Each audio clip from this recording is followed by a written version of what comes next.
עכשיו. As soon as it's done, why are you made a fuss? No, three. Die Take one. חיבוק. אין חיבוק. חיבוק.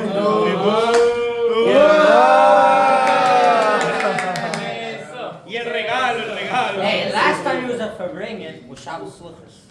Him? Yeah. I think it's actually all right, I'm going to say about Please. with your shoes. All right, חבר'ה, לחיים. לחיים לחיים. Film ahí que va a But is it filming? It's not filming. I don't know. Yeah. Oh, good. So you can go. We have reshus. Baruch Hashem. Any money you make on YouTube or Instagram, Goes to the kollel. Not to the betel, to the kollel, please. No, 10% to the coil. No Weiter. All right.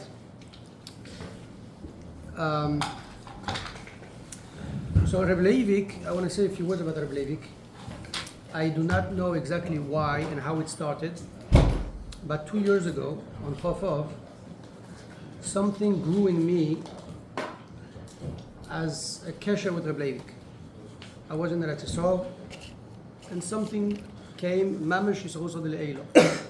I didn't plan it.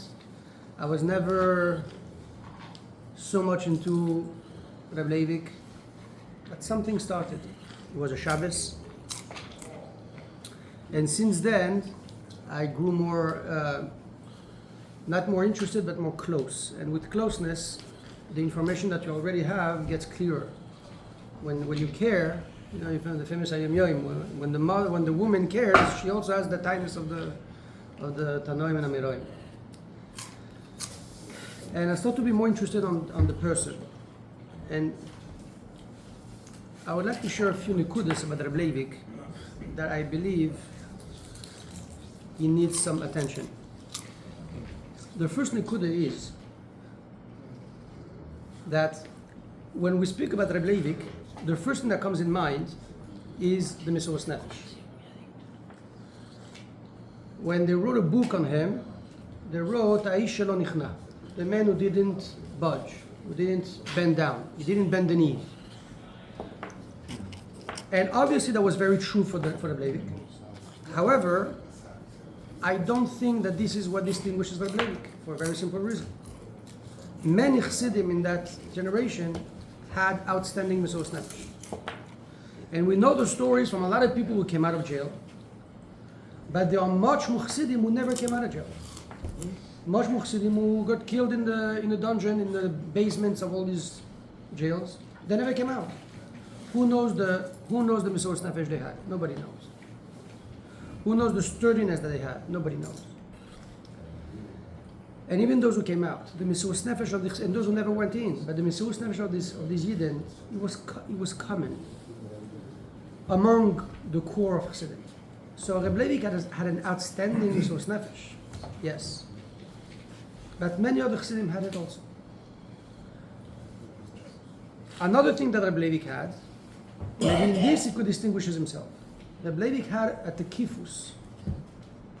Meaning one thing is to do Mesuras Nefesh, but another thing is to say, I'm gonna stand up kekoitzo shel Yud. Like I'm not gonna stand up for Matzos and Pesach. I'm gonna stand up for Matzos and Pesach with the best hechsher possible. And there, maybe some Chassidim would say, okay, we do Mesuras Nefesh, but you need to choose your battles. And Reb Leivik had this approach, like, I'm not choosing my battles. All what is related with Torah mitzvahs is my battle. Oh, that's a chumrah, that's a hidu, it doesn't matter. Everything is worth fighting. Everything that is connected with Torah mitzvahs is worth fighting for. But even in there, so that Reb Leivik distinguished himself in that. But even in that, you had a few Chassidim that also had it. Not all the Chassidim kept eating only things that were allowed in Siberia. It was about survival. But there were some Chassidim who did also. Meaning when al-pi aloches and al-pi all the chumres and all the chatchiles that you can imagine, the Torah would tell you, go and eat, you need to survive. There were Chassidim that were not capable physically to put in some non-kosher food in their mouth, even in danger of death. So you had other Chassidim with the takifus, of Reb Leivik. In a certain way, I mean, not exactly, but the concept was already there. So I think there is something that is very disregarded about Reb Leivik. And maybe that's something that he really singles out of the other Chassidim. Reb Leivik had a style. He had a style.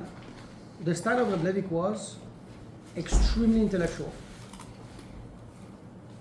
Meaning his world was literally evolving and revolving around spheres, madreges, elames. His world was in numbers of Kabbalah, of gematrias, of simonim. He would enter the room, he won't see what you see, he won't experience what we experience. When he went to jail, the only thing that he was in his mind was, I went to 5 jail and in this date, and that's can I get the 5 vuras, and this date was exactly because of the spheres were matching, and my name. You're going to jail. That's what you think. The spheres that connect with the date that you went into the jail. That's what he was thinking. He was an extremely intellectual man. And normally, extremely intellectual people have difficulty relating with non-intellectual people. Now, if we think, and that is something that I want to point out about Reb Leivik. If we think about what is the particularity of Chassidim in general, we need to go back to the Baal Shem Tov. What is the particularity of the Baal Shem Tov? We had Geoinim, we had Tamidei Chachamim, we had Oivdim, everything we already had. The Baal Shem Tov brought the chidush that we are able to appreciate, really appreciate, not only connect and show off and show sympathy and empathy, to really appreciate Amarotzim Pshuteyam, the simple people. Now the truth is that even before the Baal Shem Tov, many people would relate with the simple people. The only thing is the people who would relate with the simple people usually would be simple people. So what is the chidush of the Baal Shem Tov? Is that the Geoini Oilam, people who were Melumodim Benisim, people who were Tzadikim Nistorim, they would be the one who would go and relate with the simple people. But it would not relate as a tzedakah for them. They would relate because they would grow into them a deep sense of appreciation for them. The ability to appreciate the kedusha of a yid for who he is. That's a real chidush of the Baal Shem Tov. But if we look from the Baal Shem Tov through the evolution of Hasidic history, we find that trait has kind of lost its mark. Not only in Chabad, into all the Chassidim. In most of the Chassidus, he became more and more into an illicit, into an elite group of people. Now Chabad always kept that idea. Going against the whole point of what Correct, made. It's correct, the correct, opposite. exactly. Back to Surah 1. Yeah. By Chabad we always kept, and we always kept north, about knowing how to appreciate Yirah Shamayim. We appreciated Emunah Pshuto. We kept doing that. But even though we did, and we had like Choshev Chassidim, that were not big maskilim. But even if we did, the big maskilim still had a difficulty to connect with them, unless those Chassidim were klugin, had a sharp mind. Be a simple yid, but say something like to the point. You know, like you go and you nailed it. Bepshitis, you nailed it, bepshitis, but you nailed it. And that was appreciated. A simple truth, a sharfe word from simplicity, like a truth from simplicity. Here, Reb Leivik, I believe, is kind of like a unique character because he makes a jump in time. He lives 6-7 generations after the Baal Shem Tov, and he completely breaks the norms, the social norms of how people of his type relate with other people. Because Reb Leivik had a natural attraction for high intellectual people. He would talk with all the professors and philosophers and etc. But he had a geschmack. He was not giving empathy. He had a geschmack sitting and farbrengen with simple chassidim. He was once accused that he was dancing with the borrachos, zapateros, with the shoemakers and simple people. Choshev Rav of the Dnieper cannot. It turned out he was a Fabrengen with Chassidim, and he was a shoemaker Chassid. He was dressed like a shmata, and Reb Leivik enjoyed and Fabrenk with them and danced with them. He really enjoyed it. He was not making a show. So the other Rebbes, just curious. So the other Rebbes that told him they were giving to everybody, but not necessarily in a straight way. I mean, they were talking to smart people, and then I don't put the Rebbe's in the categories. I talk about Chassidim. Rebbe's is a different thing. so Chassidim didn't really exchange so much with non-Chachmei people. Chassidim of the type of Reb Leivik would have a different approach. I'm not saying every individual. As a klal, if you would have a big masculine, he could relate to another Yid. But, okay, fine. But to enjoy the presence and to squeeze out the simplicity of his juice and the emes, of Pashto emes that he has, that was unique. Now, Efshem, of course, many Chassidim also had it. But there's something about Reb Leivik. He was not stamina intellectual. He was an intellectual monster. He was pumping at 200K an hour all the time, 24/7. It was an enormous mind. And his mind was not just like a tifer and tifer in one nekuda. You know, there's a few different minds. His mind was extraordinarily tif, but he was also extremely fast, very harif, very fast. So he would combine a lot of things. His mind is moving at 1,000 miles an hour. How can you enjoy your conversation with a Pashto shoemaker? You could pretend. You could be nice, you could have Chassidish midas, you know, Alas Yisrael. No, you have a knack of it. He'll fabrenk with them, he dance with them, he enjoys it. And he comes home and he has a smile, Azash Mechil from Egen and he smiles from ear to ear. And his wife, she's like, what are you so happy about? I had such a fabrengen with them, Chossid. It was, gewaltig. There's something unique about it. To bridge the gap between absolute intellectual genius and enjoying simplicity, it's almost like a jump in time to the Baal Shem Tov era. And since the Maggid, that kind of like went down. And Reb Leivik definitely, I don't know where he got this from, but he jumped back to the source. So I think that is a very unique thing. And that brings me to the second point.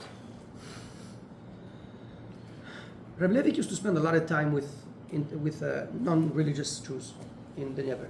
He had a great opposition, all the maskilim, they wanted to kick him out. And they told him, you're not going to last in that city, they're going to give you trouble. It took him very fairly short period of time to acquire all the hearts of everyone. Your phone's almost out of storage. Huh? Your phone's almost out of storage. Yes. Can we continue something? Well, no, continue. could. Now the Friday let's start.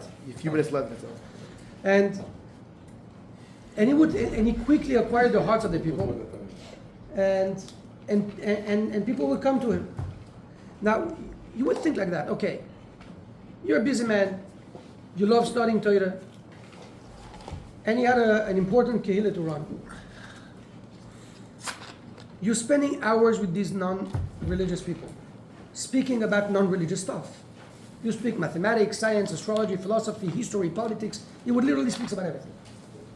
Why do you waste your time? So Eine can think, maybe he's waiting for the opportunity to give a shtickle musaf, he's going to do tshuva. But he's not. How do I know he's not? Because factually he was not doing it. If you would look for an opportunity, you would create an opportunity and find it and do it. But 1 year passed, 2 year passed, 10 year passed, the guy doesn't do it. And especially he's talking to God, you're saying also. Also going, but let's focus on Yidden. He doesn't do it. He was like a shliach. He knows that some of them will never do. But why? So why he was But I agree with you, and this is exactly my point at the end. We learned a lot from him without knowing. What did he find in this Yidden? And I think what he found in this Yidden is related to the first Nekuda. It was not spending time with them so he can bring them to Tshuva one day. He had this ability to appreciate. He was able to see the pnimius of a Yid in order to appreciate his Kedusha the way he is. And you would absolutely relate to the Kedusha of this Yid. Behein loy. Now, And why, I'm just curious, I'll be this mehalach, why would you also bring with Gain? You saw like, I'm just curious.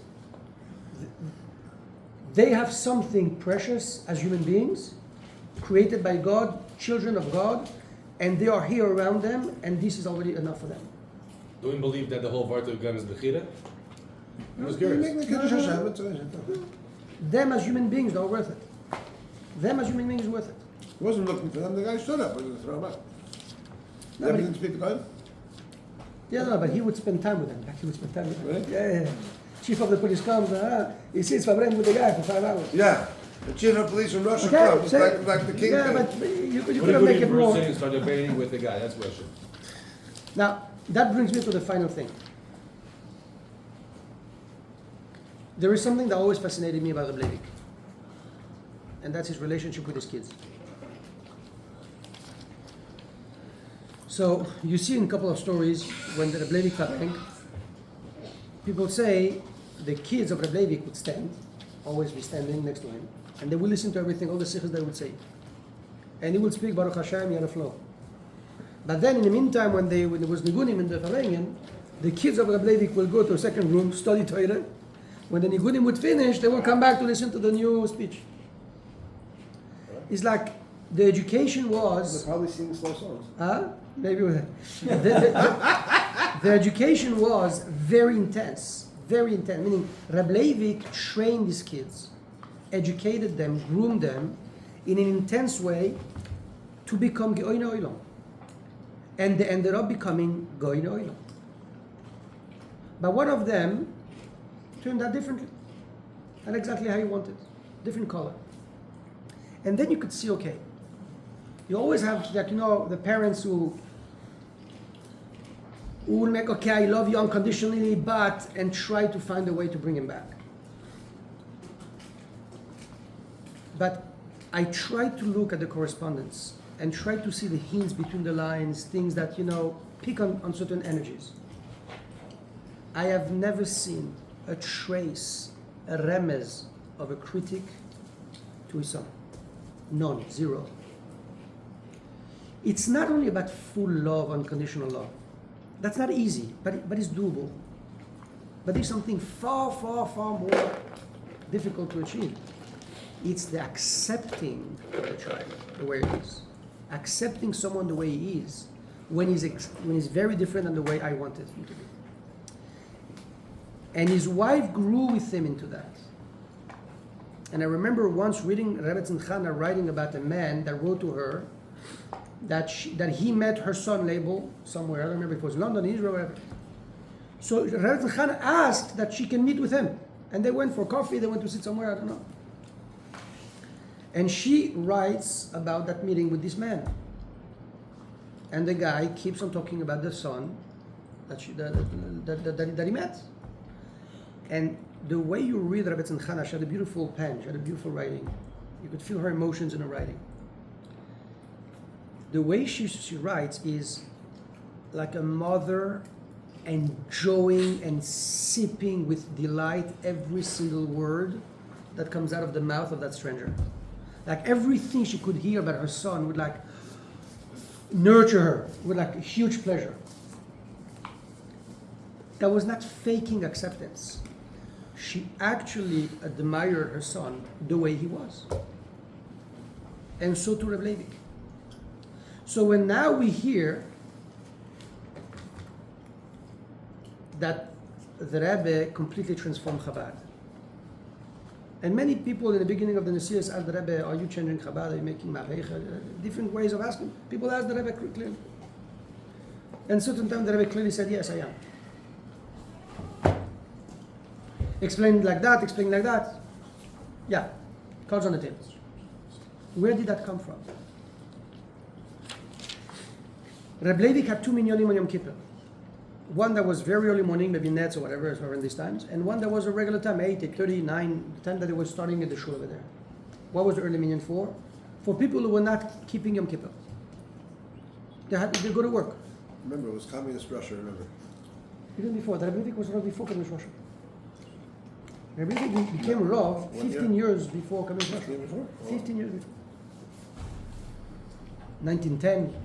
The revolution was 1917. He became really empowered in 1923, like with all the real enforcing. 1920 was already starting to crack down, but not over there in Ukraine. He had a good 12, 13 years of leadership before.